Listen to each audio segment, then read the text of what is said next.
Good morning.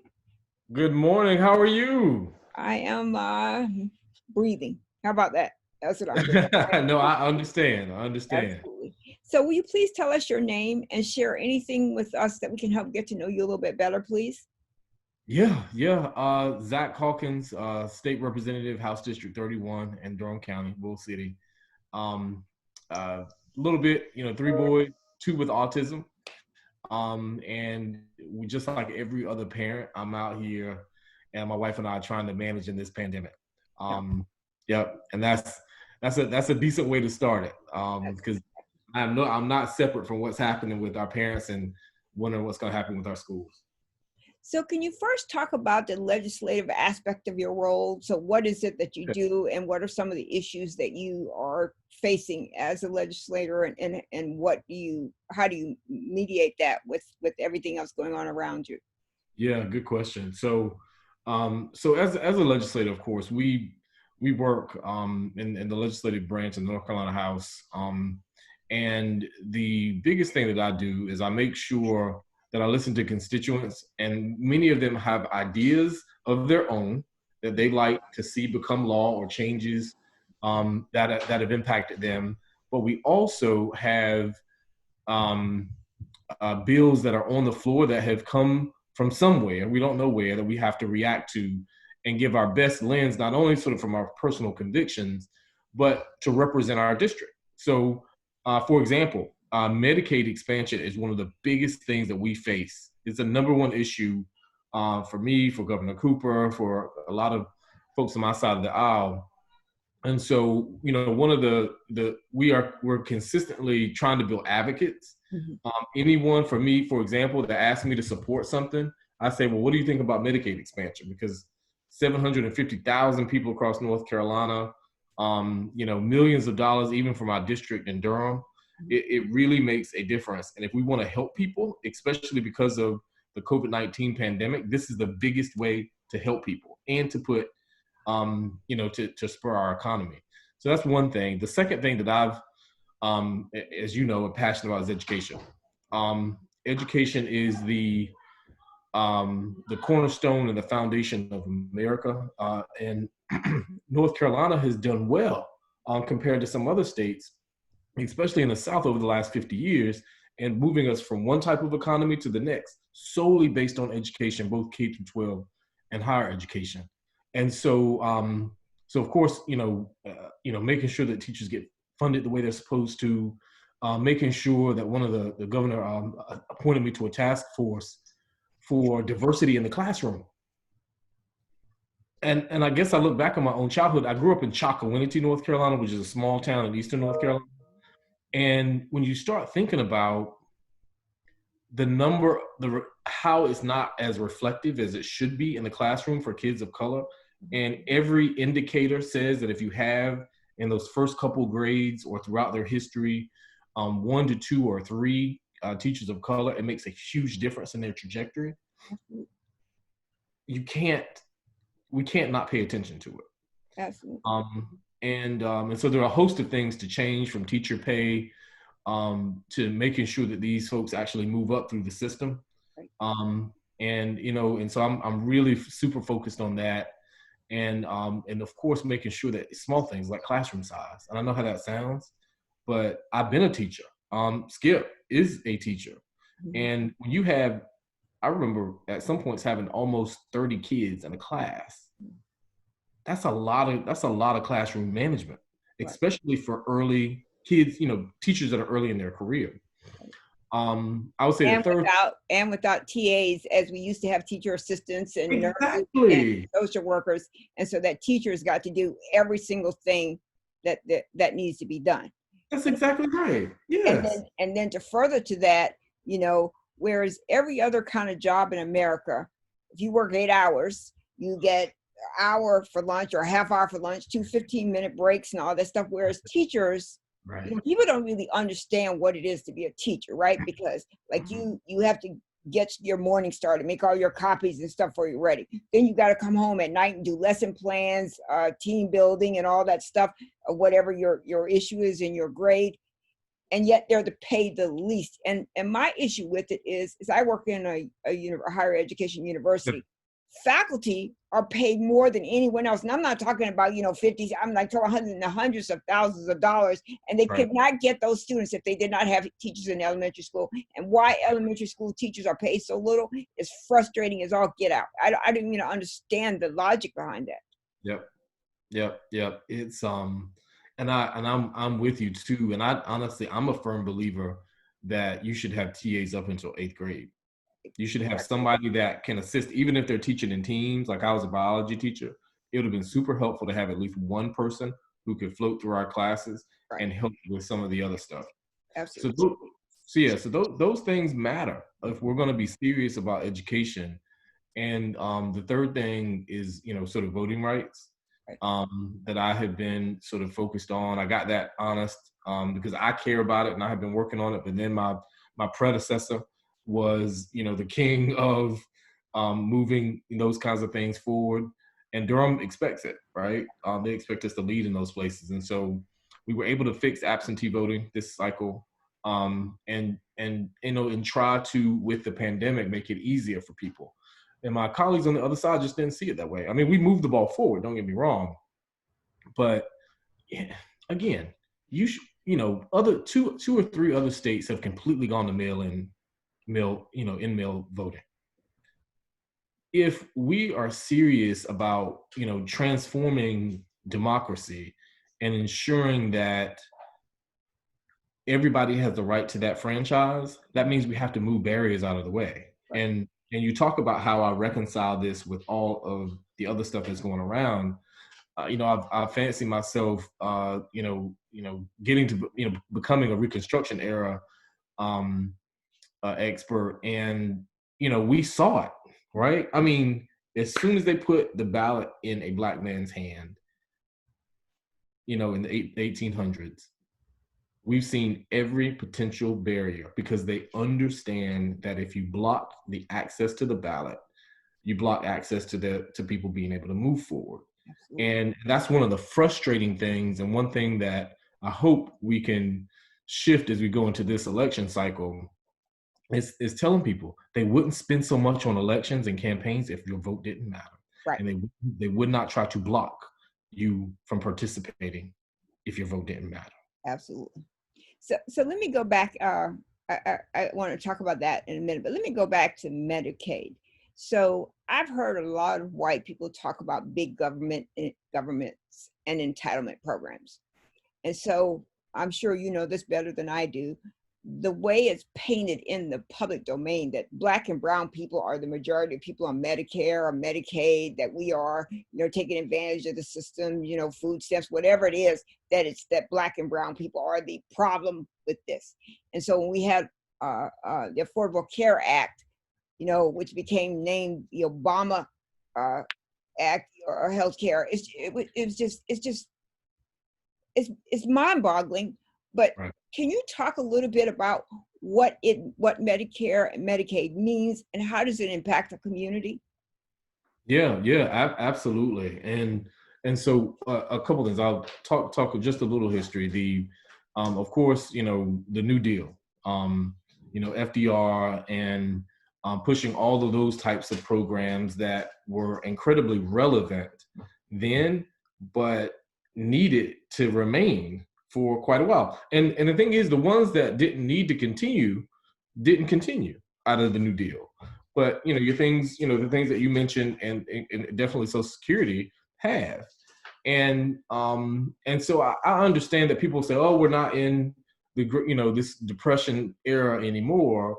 But we see that stock markets rise and fall, trends happen, and people are going to be in need, and we have to have a consistent safety net of programs to ensure that when someone is down on their luck, as they used to say, which used to be a bad thing, when someone was down on their luck, that the social compact was, I'm going to help you get on your feet, and then you can go fly. Right. And it just seems that, to get back to your original point, that people don't want that social compact anymore. And that's why if you then, fast forward to Reagan and the welfare queen and that depiction, and them starting to have this from Nixon to Reagan, this peddling of the lies of pushing that everything that's happening is happening because you're helping Black and brown people, right? And that's where all your money going.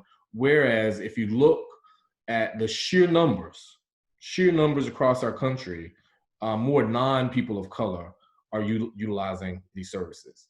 And so what Medicaid, we already know what Social Security does, of course. We should all be paying into it, and hopefully we Yeah, will have it when we hit a certain age, right?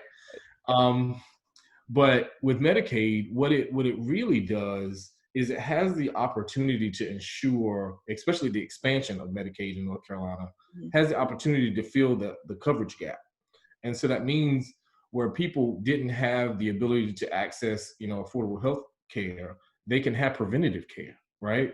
People that, especially in Black and brown communities, when you talk about, using the emergency room as your primary care physician, we cannot do that and expect to survive. So it really is ensuring that, moms that are having complications, in pregnancy, does that make sense? yeah, People who have pre-existing conditions can actually start the process of not being in danger zone by the time they actually physically go to the hospital. absolutely. And And a lot of what I've heard specifically about this virus is that it's affecting Black and brown communities at a larger pace than it is other communities. And I think there are a couple of ways you can look at that, right? So I would say the majority of the Black people I know have high blood pressure. Majority of the Black people I know have high blood family. pressure, diabetes. And so when you take that and you look back to coming across the ocean at the bottom of a ship, where you're encountering the salt water, it makes sense that it is that way.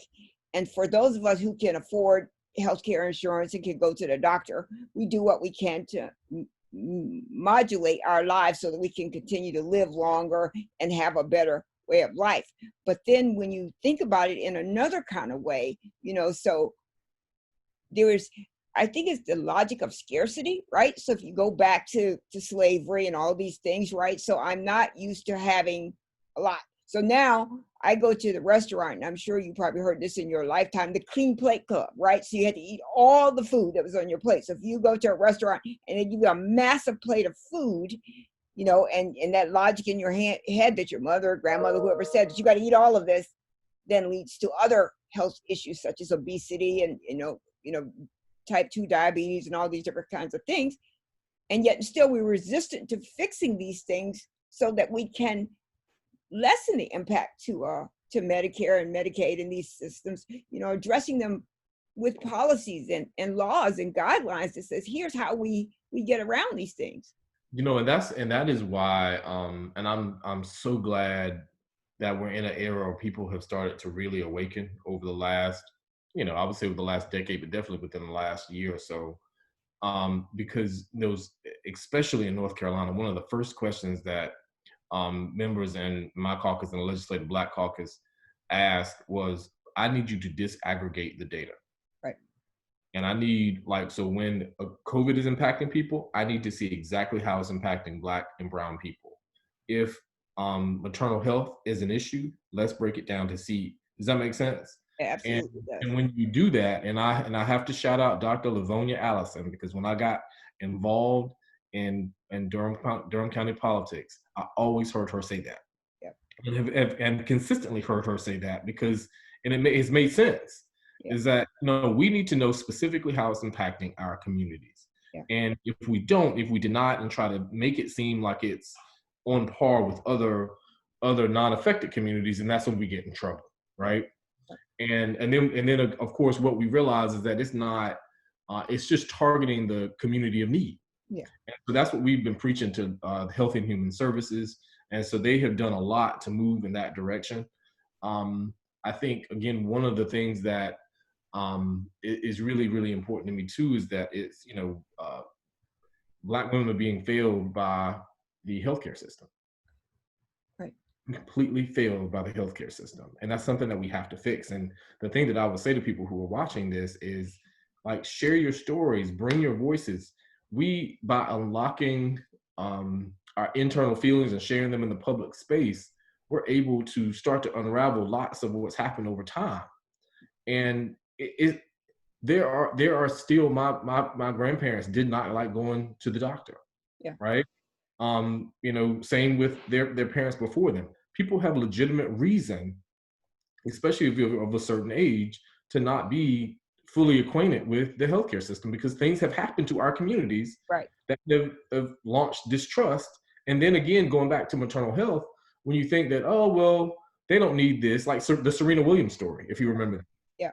So Yeah. we just, I think that we have to, while we have the skepticism, we also have to now continue the education of, again, what it means to get checked, but we have to start with the policy. Yeah. We have to start with the policy that removes the barriers because it's just clear that the majority public doesn't really understand how things have impacted us. And I think that our own advocacy for our own lives is going to be what saves us. Absolutely. Malcolm X said in 1962, he said the most disrespected woman in America is a Black woman. The most neglected woman in America is a Black woman. The most abused person in America is a Black woman. And that still holds true today. That still holds true today. So for Black women to, especially in a single parent home or whatever, like what happened with McDougal Terrace and all these other places where, people are on the edge of poverty or either in poverty, it is the Black woman that holds the family together, even when the father is not present. And I think that when you think about healthcare, it's so important that legislators think about this Black woman. So you may be able to give Medicaid or something for their children, but it's the mother also, because when you have nothing, you have what we have in crime and all these other things when you don't have a stable home, right? So my health must be okay in order to care for my family. So I think that's an amazing priority to have, is to make sure that's addressed and then bring other people into the conversation. Because like the reason why I started these diversity chats, when we first heard about Mr. Floyd's death, I saw all these famous Black people on television talking about that. But where I sit, I'm in the trenches. There's nobody talking about it to us. And so this channel is really to provide an avenue for whatever race, gender, creed, whatever you claim, to have your story told. That's right. Yeah. And the thing that is also what I always say is that healthy people are working people. Working people can put food on their family's table. Yep. And other policies that sort of couple with that are closing the gender gap when it comes to pay, right? Absolutely. You start talking about making sure that people make a living wage. Frontline workers are mostly brown and Black people. Absolutely. And most of those are women, especially Black women who are on those front lines. Right. I think so again, when you, if again, for those following at home, if you look at it, right, if you look at the things that just you and I talked about in this 15-minute span, that changes the dynamic just by expanding Medicaid, just by paying people what they're supposed to get paid. Does that make sense? And just by making sure that we create policies that are customized to a community. Yeah. Does that make sense? And that's what's really, really, really important. Yeah. And so so I'm all in for that kind of stuff. And we file bills and talk about it all the time. But as we go into the election cycle, and as we get to January, when I go back to the General Assembly, I want stories. I want more and more stories from people, because it's hard to say it doesn't exist when you're looking at it right in its face. Well, remind me, and I'll send you the story of working in technology. I work in one of the most resilient parts of the industry across the world, and I am not paid for my worth. I'm not recognized for my worth. And I have a doctorate degree. I've got 40 plus years of experience, and I'm still struggling to find my place. And I'm on the tail end of my career. I'm not at the beginning. So if you can imagine those people that are coming up behind me, right, being paid equally. And I always tell people this: the least transparent place in an organization is HR. It's the least transparent. You know, right. They can make up their own stories. They can justify why they pay people what they pay them. But anyway, but let me ask you your second point. So education.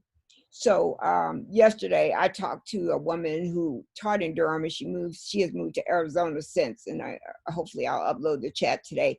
But she was talking about what it means to teach. what is it to be a teacher, right? And so, I'm married to a teacher, so I have all the stories. And Skip has told me stories that are in the school to me that I don't understand how law can say if you work 7.5 hours, you can't have a lunch by yourself. You can't go on a break by yourself. If you have to go to the bathroom, you have to find another teacher, or you have to take your whole class with you to the bathroom. And the legislature still thinks that education is this place that you can just cut and poke budgetarily, so you can disadvantage these people. And in the public school system, more than anything else, you have Black and brown children who, this is the only place they get a meal. This is sometimes the only place where there's reasonableness from what's going on at their home.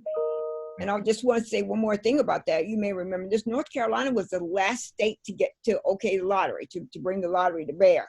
And when they did, they said they were going to subsidize education. Well, now the lottery is how education is paid, right? So, and so many other programs. Right. Why are these issues so hard to get people, regardless of what party you belong to or what your gender is, to see the importance of educating our citizens? Yeah, man, that's such a loaded question. What it means. I'll start with this. What it means to teach is giving yourself to public service and giving yourself to your community in a way that most people never do. Right. First, I remember that the only time I taught in high school and middle school, and when they went off to lunch, that was your time, right? That was the only time, because otherwise, and then I didn't even have that time because students stayed in my classroom with me because they were hungry or they didn't, want to go to the cafeteria. Right. And so I think that for me, and what I've said since I've been there, somebody posted the other day, is that with this pandemic plan and going back to school, legislators and school board members should go through the plan as a person, get on the bus with 24 people, sit in a socially distanced classroom, actually walk it. But then I take it a step further, is that at least once a year, because we're in a 2-year term, once a year, you should go through and stay with Skip all day, stay with teachers all day and do exactly what they do. Not the rosy superintendent's tour, but actually do it and then come back. And so I get, I do that all the time. I'm like, no, you don't. Yeah. And so I think that kind of, for not all, that disconnection from the actual inner workings of how education works and how your policies make a decision. Some people are totally divorced from that. They get the stories, but we all know that, when they meet a kid who's from a different side of town, who has all this talent, but wow, if we had done this, we could have saved him, right? Classic story. They need to do and see more of that physically, so that they can think about it when they actually get up and talk about it, or write up some policy. So I think that disconnection is there. I think some of it for one side of the aisle is completely ideological. Right. I think that in their attempt to say that government doesn't do anything well, they want to dismantle it to be honest, if this is a real diversity chat, it's racialized too, right? There are lots of folks who do not, if a school is 70%, Black or brown, then they're not sending their kid there. And one of the reasons that school potentially is Black or brown is because people have fled that area and have not invested and sent their kids to public schools, but then want to turn around and say, well, opportunity scholarships, we should take public money and give it to private entities, right? Which, is counterproductive. And that's not anything against, if you decide, if I decided to buy an individual vehicle, but there is a public option for the school bus. And in some cities, there's a subway that's transit. So there's a public option, but if you want to get around more easily, more accessible, have your own freedoms, then you buy it privately. That's how I feel about traditional public versus private. And again, there's a racial overtone in some instances. We had in Matthews, North Carolina, they tried to allow them to use city dollars to create their own charter. Mm-hmm. You already knew what that was about. And so we can't one thing that our mayor here says is that we're better when we go to school together, Right. right? Absolutely. We get a chance, and I remember that playing ball with your friends, not removing the barriers of race and socioeconomics, and just getting to know people Right. and having that experience makes you more empathetic Yep. long term. And so when people have and not all, but when a lot of folks go through life and they don't experience that, a lot of the stereotypes then become more real because you don't have actual experience. Right. And so for I think some colleagues and some folks, they don't want to see an overly educated electorate. That's an That's amen just statement being as right there. direct as possible. They don't. Yep. Any advancements for some people are a direct takeaway from others, and that's not right. That's not right for them to feel that way, but that's the way that it comes across. But then again, the ideological, I am opposed to public and understanding, especially because it serves a direct population, which are poor and or people of color. They're like, well, no, absolutely not. We're going to pay. We're going to push our money to these things because we believe in freedom. Right. We believe in educational freedom. And for some people, I think they really and truly believe that, I need to put my kid in the best possible position. And I get that. I have 2 kids with autism. I totally get that. But for a lot of folks, it's let's break down every system possible to hurt the most vulnerable. And so that's why it's so important that teachers raise their voices, which we've seen over the last few years, because we need their stories to be able to tell and talk. They for a long time have tried to say teachers don't get involved in politics. Those days are over. Yeah.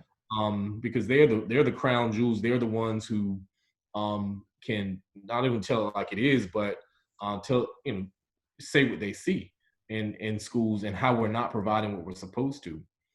But yeah, I think that's sort of just a gut reaction to that. But it's depressing because if you think about even I'll use an example, the North Carolina School of Science and Math. They have done a good job now of building out a second one, and this takes North Carolina's best and brightest, right? And they've done a really good job with diversity. Do you know that they used to have 4-year tuition to any school? Now they only have 1. Right. So that means you're telling me we're going to invest 2 years in a state-supported boarding school for the best and brightest to learn, and then we're going to allow them to be shipped off? Right. Absolutely. And this includes lots of kids of color that they've done a good job in recruiting. Right. And so it's just, again, it doesn't make sense, and they won't budge. And they talk about, resources and how they're scarce. But then when we need to bail out such and such, then it's completely fine.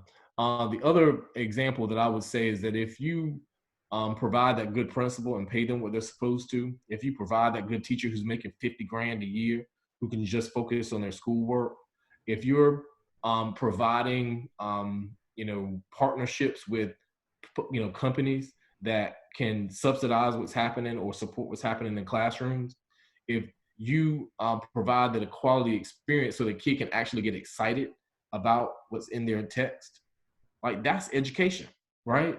That's education. And it's worth paying for, because at the end of the day, we have so many places around North Carolina that will not go, companies, because they don't have a workforce. Right. And that makes sense, right? Yeah. It makes complete sense. And so we're shooting it, and that's one of the reasons I'm excited about the potential for next year, because we may move in a different direction. And if we do, we have an opportunity to slowly, put those pieces in place with an equity lens, and with equality in mind. And I think that's the way that you absolutely have to move forward. So let me tell you a couple of stories. First, I want to tell you about something that was shared with me in school. So the first is about food. So if you accrue a certain amount of food debt, lunch debt, in other words, you can't pay, right, for whatever reason is, and I'm assuming this affects mostly Black and brown kids. That's right. You end up getting a debt And so instead of getting a hot lunch, you end up getting a bag lunch. And That's right. that simple little piece is Yeah. a mark. It's almost like someone put an X on that child's, because when all the other students are going through lunch with a tray with the hot food, and you got a student who's got a paper bag, that's stereotyping him or highlighting something about him that is going to live with him until we're able to get to the other side. So that's another piece of education that needs to be addressed. And I think when you have wealthier schools, families, white, black, blue, green, and brown, and everything, they bring snacks for everybody to have in the class and all that stuff. But then a lot of times it's the teacher's job to make sure there's snacks and stuff for the kids, Oh yeah, I've been there, done it. Yeah. That they have.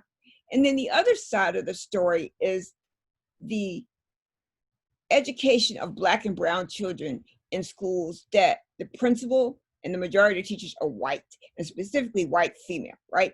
So my son is a perfect example.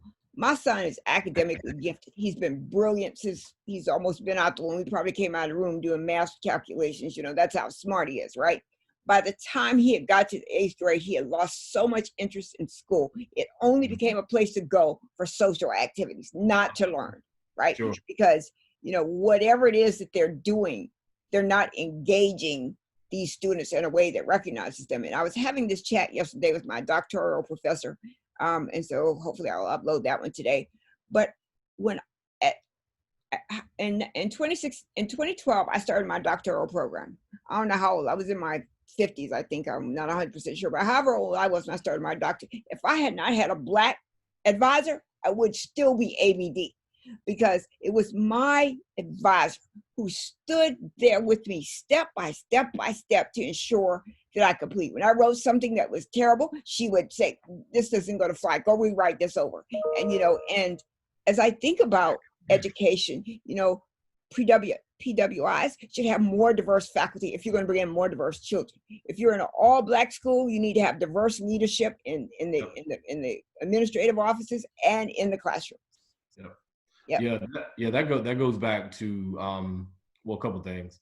One of the things we're working on in the General Assembly is we're trying to push for there to be an HBCU on the list of teacher fellows program, so that we can, because if you think about Elizabeth City, North Carolina Central, Winston-Salem State, they are pumping out teachers all the time, right? If you look, especially in certain parts of the state, that is who is in your ranks. Right. And so by making sure that we push for that, it allows for diversity in the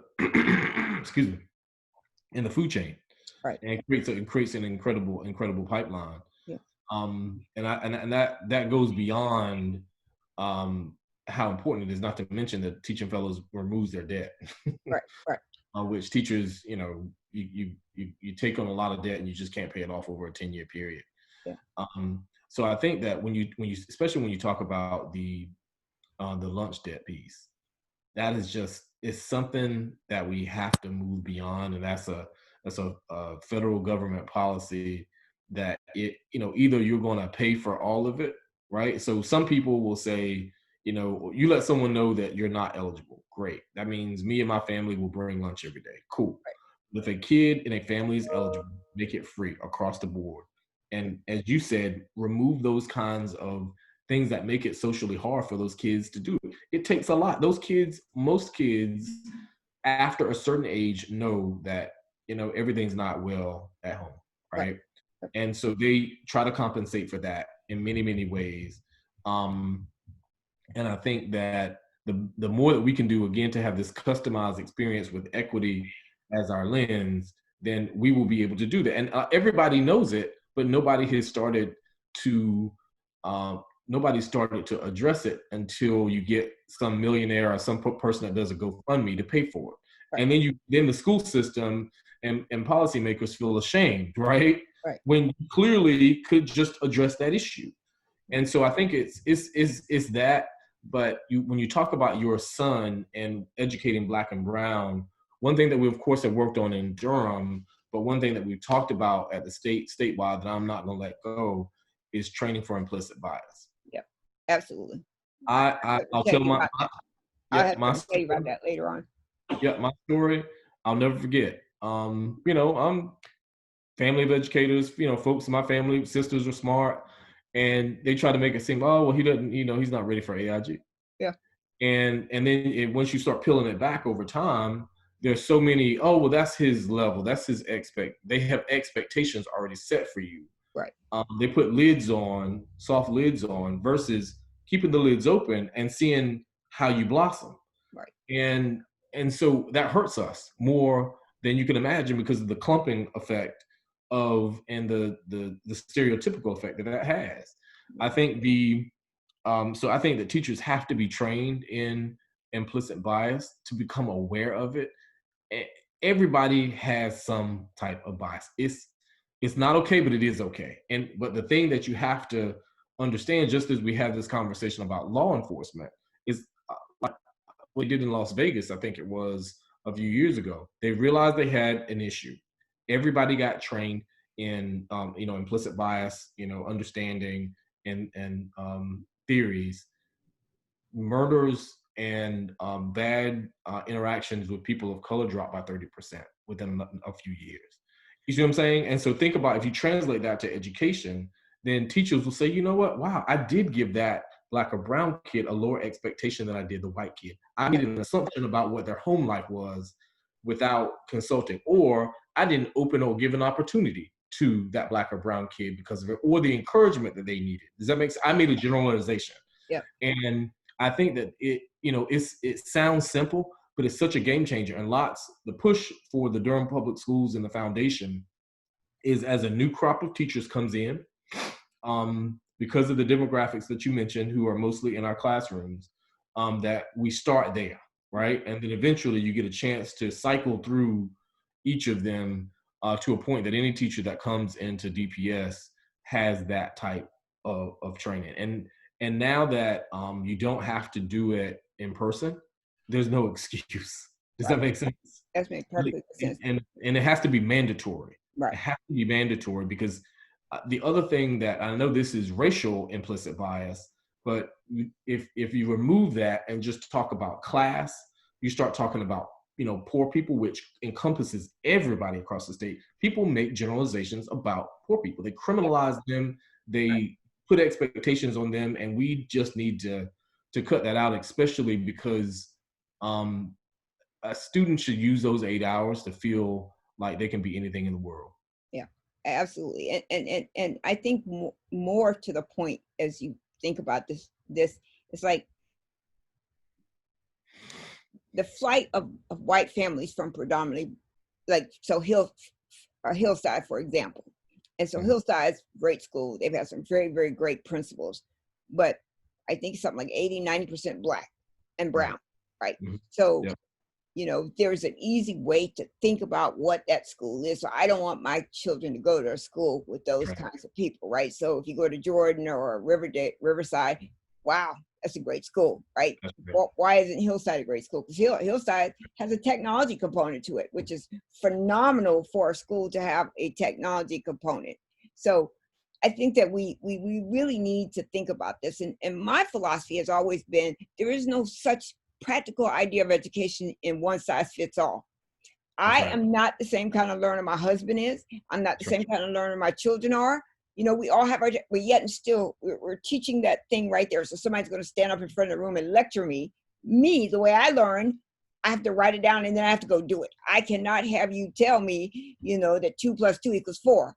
And for education to still be in that same framework today is scary, especially when you think about black and brown boys, right? So how often are they sent to the principal's office or suspended or expelled for behaviors that are either normal to who they are, or that there's something going on else in their home life that is causing this to happen?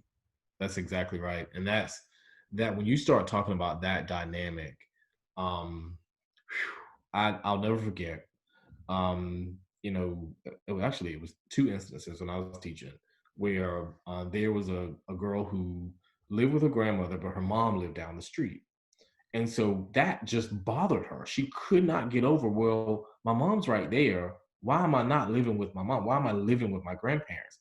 And clearly, right? I mean, if you have enough life experience, you know that, mom's probably trying to get it together, right?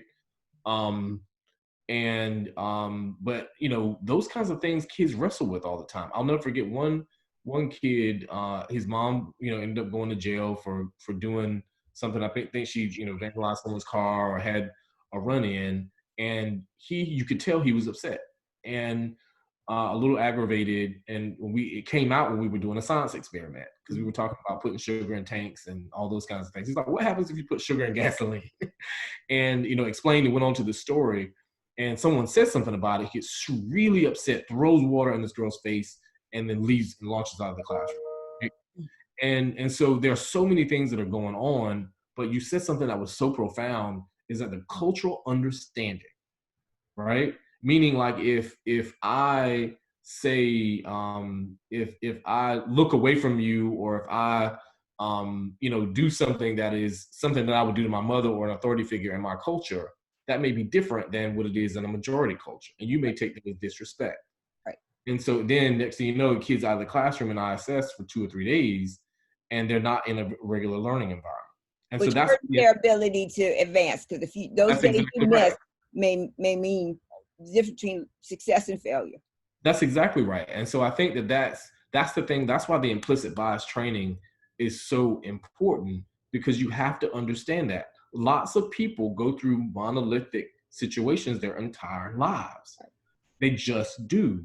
And if you're going to go change the world and come into a Black or brown space where you're dealing with students who are in a minority you know, school system, then you can't just have a good heart. You have to have the substance behind it to make it work. Not to say that, you know, teachers that decide to make the decision don't, but many of them do not. One thing that you said before we move on was around diverse faculty at predominantly white institutions. That is a hot button issue that's happening, especially because of, you know, where we are, Black Lives Matter, et cetera. It had been for many people who have gone to PWIs, but it is almost disrespectful that you graduate these high achieving African Americans from PWIs, but then they dissipate, as you know, or are not able to sort of rise through the ranks in ways that their peers have.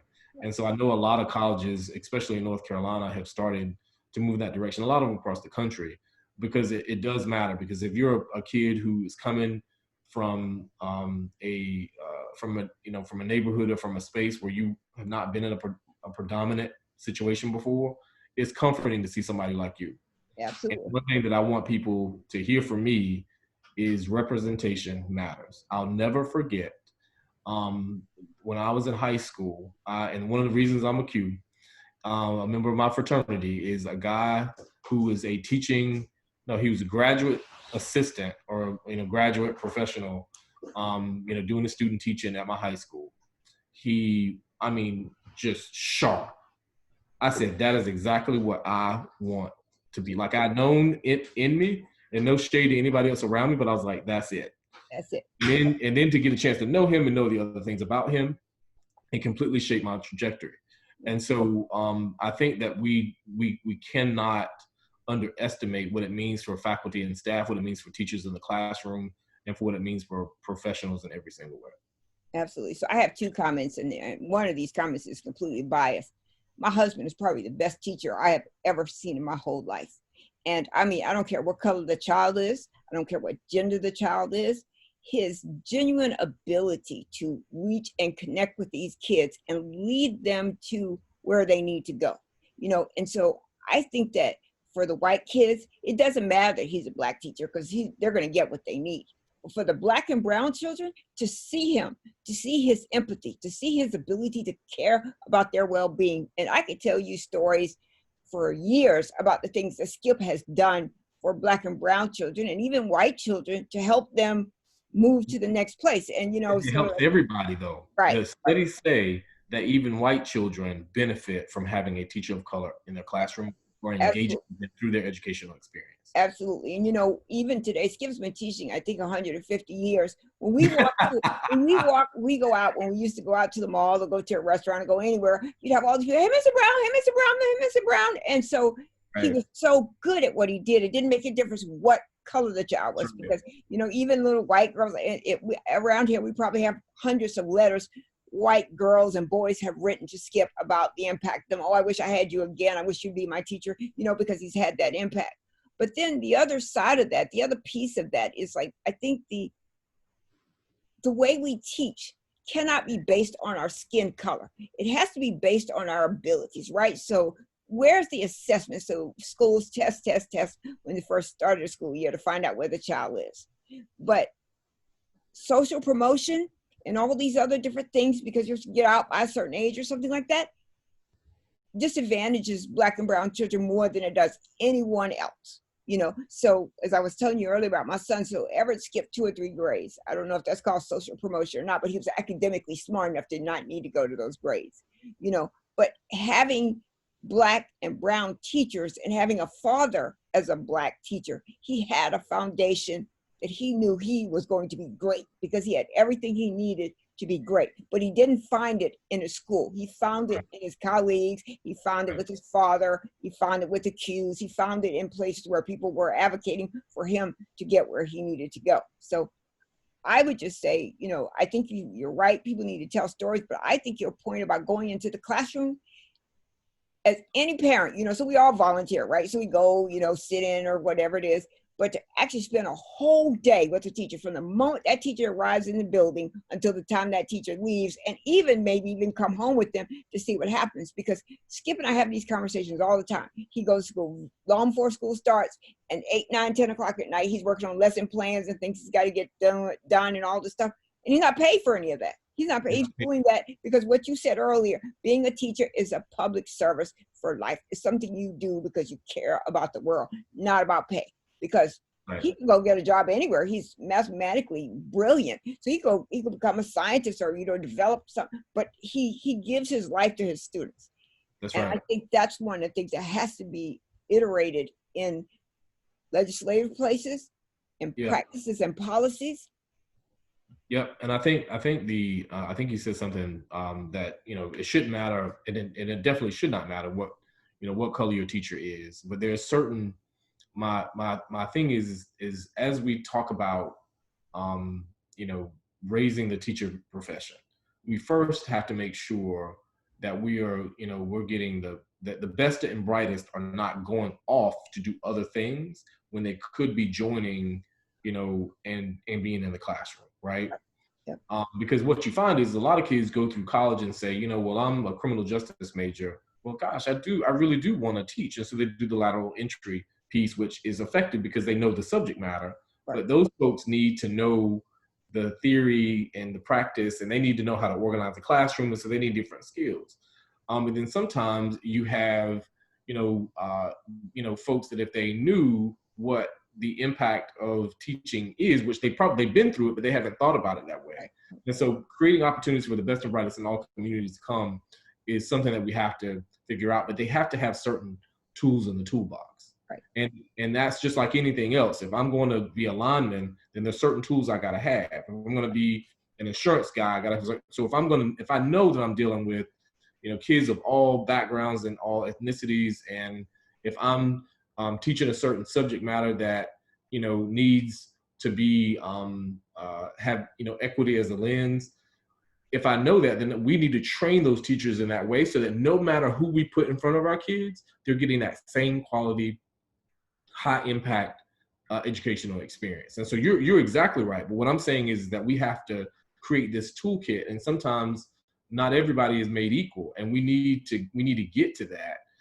Because teachers just do. I saw my grandmother do the exact same thing. She taught for almost 33 years, and exact same thing. Up early, doing everything. People still know. There was someone who went to my hometown, and they still know. They're, oh yeah, his grandmother was a teacher, and what? We would go anywhere in Beaufort County, and people knew because she had taught for so many years. And so teachers they make such an issue. Such an impact that we have to put them in a place where they can only focus on their job. Because when I was teaching, what I found is that so many teachers were like going to serve burgers and beers in the evening to make ends meet. And you can't serve two masters in ways in ways like that. And it's disrespectful to, again, what they give of themselves and their families. So I think that we can get there. I think there are enough, not to say that there are enough people who now understand, especially because of COVID, what the gaps are in our society, Yeah. that we can't in good conscience move forward as a society without addressing these, because they are glaring. Right. And no bigger place than education. Thank you for having me this morning. This has been great. How long I've been knowing you? Like, we've been friends since the 19th or 20th century, haven't we? I know. It's been a long time. At least 15 years. At least 15. But the last point that you raised was voting, right? So Yes. to say my piece about voting. So I grew up in the rural South, a little small town not far from Charleston. Yep. And I remember my mother who raised me, I'm adopted. My mother who raised me only had a 4th grade education. And she would say these same things to me over the time. Get a good job and get out of South Carolina. That's what she would say to me almost every single day. Get a good job and get out of South Carolina. But then her other refrain, which she didn't say as often because I think it was probably challenging for her with the limited education she had, was voting. She said, somebody died so you could vote. That's So right. you don't have the option to not vote, whether it's a primary, whether it's a whatever it is, you need to get out and vote. That's right. And last year's election, so I know Steve Sherrill, our mayor, fairly well, and I was asking him, I said, what do we need to make sure you're reelected? And he said, Rochelle, the only thing we need is to get the Affordable Housing Act passed. He said, that's all we need. So he asked me, he said, can we put a sign in your yard? Absolutely. And all of my neighbors, and so I live in a cul-de-sac, all of my neighbors voted for the Affordable Housing Act, and so it's those kinds of things where we need to understand what it means to vote and what are we voting for, right? So when you vote for, again, that affordable housing, do you know what that means? Or you're just checking a button on the ballot because somebody told you, what? Yeah. I get that quite a bit. We're working on this, a couple of initiatives. One is around Black men voting. Mm-hmm. And we as I have come into politics, when I came into politics early on, gosh, it's been almost 2 decades now, that was just a push. Yep. Hey, just vote Democrat. Just, get Black people out to vote, right? We'll give them what they need versus involving them deeply in the process. And so I think now people are saying, well, I need to know how this impacts me. And I think that's where the magic happens. Right. And so I'm making a video to tell people what a state representative does. Yep. And I'm telling them some of the things they can contact me for, and some of the things that we do to impact their lives. And I think that we need to sort of do that every level of government. And then when you start saying, for us, we're saying, well, if you help us break the majority, we'll have more Democrats and Republicans, in January. Okay, sounds good, but what does that mean to me?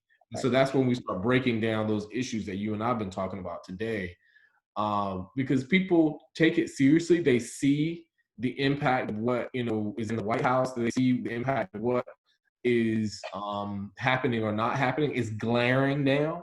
Yep. And so if we can connect the dots for people, which I think that candidates and political parties have been a little lazy at, they can't do it anymore. You have to do the hard work of educating voters.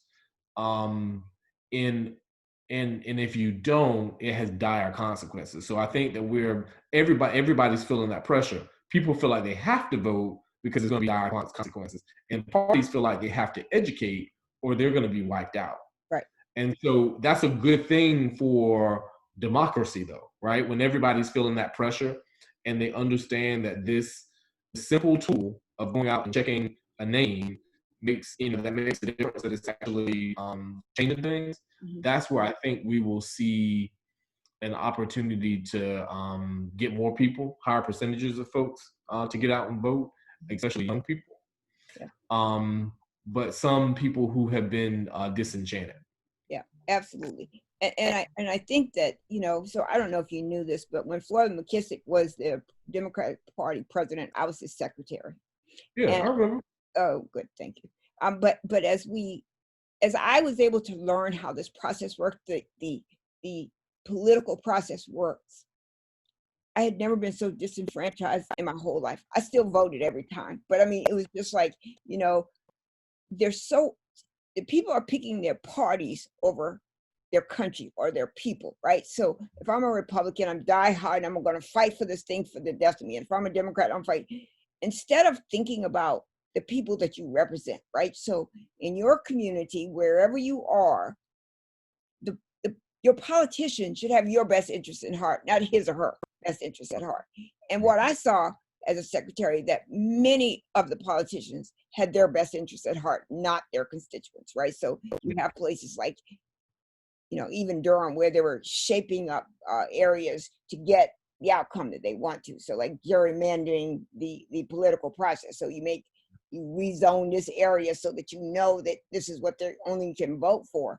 And I remember when Sherry Beasley became the Supreme Court Justice, I asked her, I said, why is it when I go, I see on television all these people on the ballot, but I only got this many that I can vote for? What exactly does that mean? And it, you know, so the way she explained to me was so profound to me. I had to, really think about that a little bit, because someone has decided that this area of a city or a state or a country is going to have an impact on the number of legislators they can get, or the amount of money they can get, or whatever it is. And so that's why you see some that are there and some that are not, so for some judges, so much of that. And so I think that what you're doing speaks well for where we are. I just think you need a lot of help. You need a lot of help. I'm on redistricting, and the thing that I'll say about it quickly is politicians should not be in that game. Right. I ended up being good at it. And at first, as I was on the committee, I was like, well, I don't know, but to dig into it deep, and the devil of the details in it, I walked away saying that, you know what, we need a nonpartisan redistricting committee, because politicians should not be able to pick their voters. Period. Absolutely. It's despicable. Right. And you're right, the self-interest and party interest have put us in a place where we are now.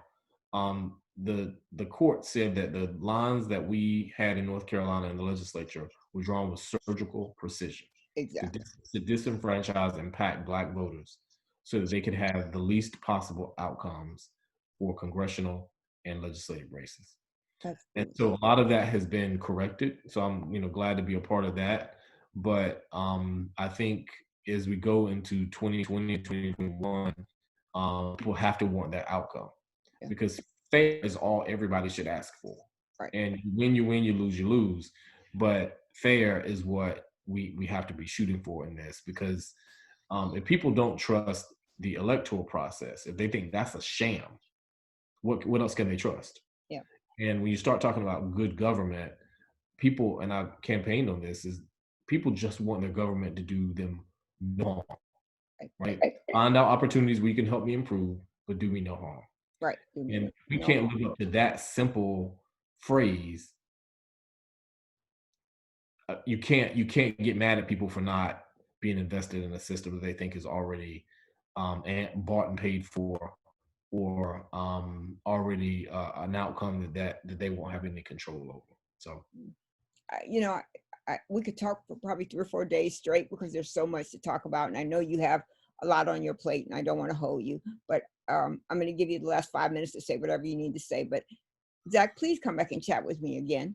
Come back and chat. When you get your video up, give it to me so I can put it on all my channels, and get it out there, because I think out of everything we've said, we come to the exact same conclusion, that without education, the things that we want and expect, and I'm not just talking about going to school education, I'm talking about educating voters, educating people about Medicare. Education is the key to getting it right, as opposed to, willy-nilly kind of having things happen out there. So thank you so much for what you do for us. We are very grateful that you are where you are, and we hope you continue your political career to aspire to go higher and higher and higher, because I do think your voice really carries the voice for a lot of people who are voiceless, so I think it's very important to have people like you there. And, you always know that we are, Skip and I are here, whatever you need, or you just pick up the phone and we're coming, or giving, or whatever. You always have been, so I appreciate that. Yep, so always there. So with that said, I want to say this again in case you didn't remember. I said this. So once this video converts, I'm going to send you a link to it. Okay. It's an hour long, so you maybe need to watch it or have your admin watch it. But then, let me know if I can post it, because I do think this conversation is very important. That's 5 minutes, all yours. All right. Well, I won't take it, but I'll just say thank you for having me. This kind of conversation just needs to happen, because what we find is that people look at talking heads all the time.